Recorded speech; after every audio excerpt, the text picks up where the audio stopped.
বয়সের ভার পড়লেও মস্তিষ্ক তার আরো দিনকে দিন তারুণ্য লাভ করছে।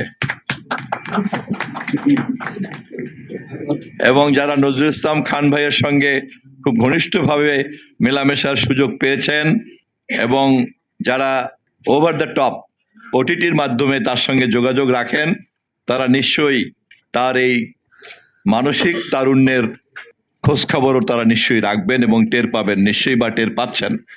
এরকম একজন মানুষকে আজকের এই অনুষ্ঠানে প্রধান অতিথি করার কারণে আমি মারুফ কামাল খানকে আরো একবার ধন্যবাদ জানাই।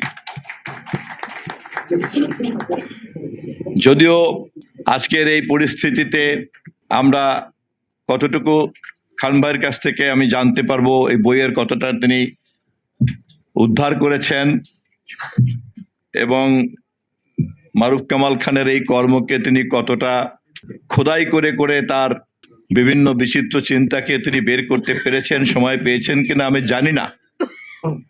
তবে আমি নিশ্চিত যে এই বইকে প্রকৃত অর্থেই পাঠোদ্ধার করার জন্য এবং এর একদম গভীরতম তলদেশে যাওয়ার জন্য সবচেয়ে সঠিক পাঠক হচ্ছেন প্রধান অতিথি জনাব নজরুল ইসলাম খান।